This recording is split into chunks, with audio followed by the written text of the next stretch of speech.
Welcome back, Eagles. As we enter 2021, many have set goals to achieve throughout the new year. Sailor Jane McKenzie has some tips for sticking to those resolutions.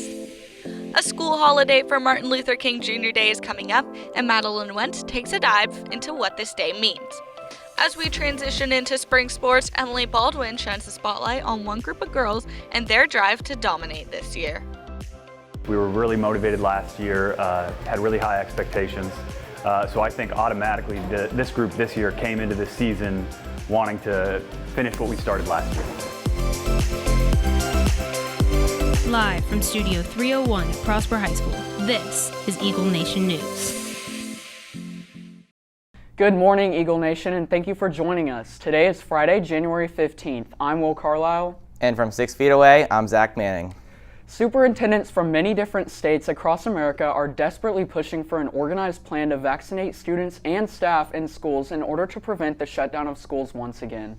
Robert Runcie, superintendent of Broward County Public Schools in Florida, explained that, quote, "We could lose a whole generation of kids if we don't act quickly." One North Carolina nurse is about to see much larger figures in her bank account after winning $1 million in the North Carolina lottery. The unexpected roll of luck left her in shock, and she initially thought it was a scam. But don't expect her to take any outlandish purchases just yet. She said she plans on taking one step at a time as she figures out what to do with the money. The Prosper Public Library has started off the new year with a variety of virtual activities in which kids are able to participate. Library Director Leslie Scott said that she expects a large turnout for the events due to most of them being held online. One event in particular, the widely popular Make and Take craft kit, allows students to pick up DIY projects that they can assemble at home. Uplifting and motivating students between classes, Prosper's own radio station, PHS The Talent, has begun playing songs chosen by students and staff during passing periods. Mithra Kama further explains this new addition to this school day. Along with many changes in PHS, the school has begun playing music in between classes, creating the hashtag Talent7 to create a fun environment for the students, by the students. Prosper High's radio channel PHS The Talent is a student-run incorporation of the digital audio technology class into the real world. PHS has highlighted its radio station by playing its music during the passing period. We play a lot of cool music, and we kind of wanted to share that with the rest of the student body, kind of as a way to bring the school together. This new addition to Prosper High has influenced many students by creating a more positive atmosphere throughout the school. Now with these kind of older styles of songs, especially with older styles of other things coming back, I think that just like the mindset of those decades is transmitted really well through those songs. The link can be found on our Twitter and our Instagram at PHS The Talent, and you can recommend any song you want. QR codes are available every Thursday at lunch for all students and staff to scan and vote for their favorite songs to be played during passing periods. For Eagle Nation News, I'm Mithra Kama. The musical passing periods aren't the only thing kicking off this year. Grace Escobar is in studio with your Game Time Sports update. Thanks, Will. In boys basketball, the Eagles lost the first two games of the new year to Hebron and Braswell, but last Friday they were able to turn things around with a 79-66 win over Allen after Justin O'Laley put 21 points on the board and hit the buzzer-beating shot to send the Eagles into overtime. On Tuesday, the Eagles notched another win when they beat McKinney Boyd 70-58. They tip off against Little Elm at Little Elm tonight. In more basketball news, the Lady Eagles were able to lock in wins over both McKinney High and J.J. Pierce over the winter break. Last week, they fell to Braswell 48-26. Next Tuesday, the Lady Eagles will go head-to-head with Denton Guyer at Denton Guyer. Last week, the boys soccer team lost 2-1 to Mount Pleasant and tied 0-0 with Rockwall. The girls' soccer team had a slamming start to the new year with dominant wins, including an 11-0 victory over Rockwall on Tuesday. In pro news, after wildcard weekend, this week will mark the divisional round of the NFL playoffs. The Rams will take on the one seed of the NFC, the Green Bay Packers. The Baltimore Ravens will face off against Buffalo Bills, while the surprising Cleveland Browns will go against the one seed and the AFC defending champions of the Super Bowl, the Chiefs. To cap off the weekend on Sunday night, the two 40-plus-year-old QBs will duke it out as Tom Brady and the Tampa Bay Bucks take on Drew Brees and the New Orleans Saints. In lower local news, the Prosper Eagles football team has ended its season in triple overtime 30-24, lost to Denton Guyer, putting an end to the Eagles' run in the playoffs in the fourth round. COVID-19 ended many Prosper sports season too early last year, one of the teams looking for redemption this year. Emily Baldwin has a story on the girls' soccer team's quest for greatness. After their playoff season was canceled last year, the girls' soccer team is back and ready to begin its 2021 journey towards a state championship. Our team goals this year were pretty lofty, but assuming all goes well, then we're looking to, win district, be undefeated, and make it to the state tournament. Looking back on a season of so much success, the players are feeling the pressure from their community to succeed yet again this year, even without their 2020 seniors. The seniors last year left a really big impact and just left a legacy, so it's been really hard for all the seniors this year to step up and be that, especially with it being such a hard year because of COVID. And we have felt a lot of pressure this year to be as good as last year, or even better, and be as successful.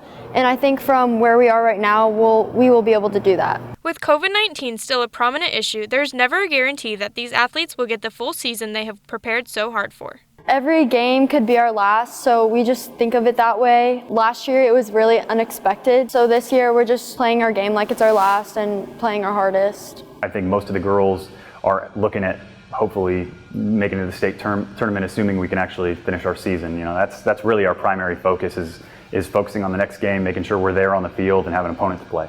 The girls are already off to a solid start with a 4-0 record on the season so far. Reporting for Eagle Nation News, I'm Emily Baldwin. Prosper. When we return, we'll see how one McKinney Antique score can provide you with a touch of history.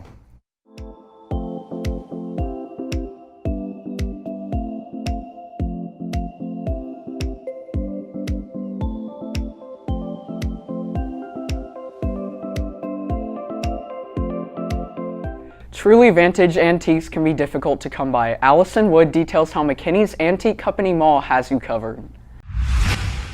Whether you're looking for an accent for your home decor or an interesting collectible, antique stores can be an easy way to find it. One such store is the Antique Company Mall. Located in downtown McKinney, this 2-story high antique mall offers a diversity of finds, all which have been supplied through over 100 antique dealers. We're kind of in high demand. We have a waiting list of people wanting to join, but most of them are just word of mouth. They come and shop here and they like what they see, so they want to be here. Each dealer gets access to their own booth at the store where they can decorate how they please. Newer dealers are put upstairs first to get used to customers. One of the most unique items that we had that I thought was really cool was a great big huge wooden foot. And it was 3 feet wide, 3 feet tall. It was great big, and some podiatrist had used it for signage in his store. From old books and furniture to vinyl records and even some old toys, this store includes a variety of items, all with a guarantee of being strictly vintage. You can see typewriters from early typewriters, cameras, telephones. We have wall telephones all the way to the 1970s Princess phones. So there's a lot of really good technology. Down the road from the Hugs Cafe, the Antique Company Mall is a store that can add a touch of history to the downtown McKinney area. I'm Allison Wood reporting for Eagle Nation News. That shop in McKinney has so many old things, maybe even Crocs. Yeah, but Crocs have been making a comeback lately. Yeah, you're right. Julia Bizion is in studio with another way Crocs are attracting customers. Thanks, guys. Back in the beginning of December, Post Malone released his 5th collaboration with Crocs, the Duet Max Clog 2. Now, this shoe has been sold out since the second day that they were available, but Musicians on Call, a nonprofit organization, announced that they had partnered with Malone and Crocs to donate 10,000 pairs of newly developed shoe to frontline workers across 70 hospitals. Recipients have expressed that they are incredibly grateful and that the donation is providing even more relief when they need it most. Let's send it over to Caden De La Garza to hear what one of Prosper High School's avid Croc wearers has to say. Thank you, Julia. I'm your host, Caden De La Garza, and joining me today I have Delaney Ginty. How are you doing today, Delaney? I'm good. How are you? So, when did you start getting into Crocs? I had some when I was little, and then I started getting them more last year, and I just grew my collection from there. Yeah, my grandma got me some Crocs 2 years ago. I wear them all the time. And how many pairs do you own? I own 3 pairs right now. You looking to get any more? Yes, of course. And do you plan on how do you plan on growing your collection anytime soon? You got any colorways and style? Yeah, I got a few on my wish list. I like the teal ones and the tie-dye ones because they're comfortable and cute at the same time. Great. How do you feel about Post Malone's donation to hospitals? I think that is a very generous, motion. Yeah. All right. So MLK Day next Monday is the most important to ourselves to recognize the renowned leader of the mark he left on our nation's history. Madeline Wentz has more on Martin Luther King Jr. and the man we now honor every January.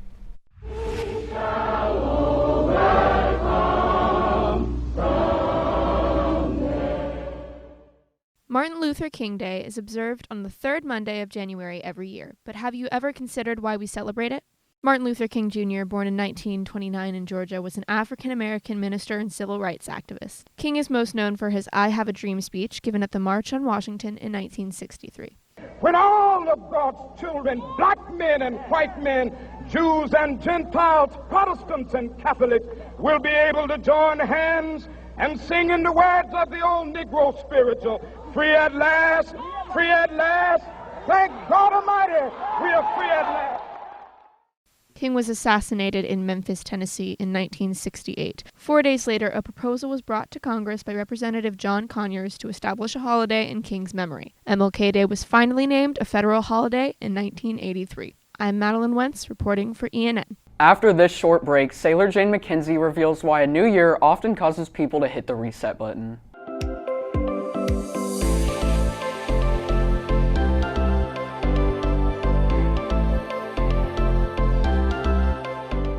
The new year brings new challenges and opportunities for people to set goals for the upcoming year. But on average, how often do people really stick to their New Year's resolutions? Sailor Jane McKenzie fills us in on how people are stepping into the new year with new hopes. The new year brings new challenges. Many people set goals for themselves that are set to maintain the whole year. But do these resolutions really make it to the end of the year? Less than 8% of people actually stick to their New Year's resolutions, yet millions of Americans continue to set goals with high hopes of a better year ahead.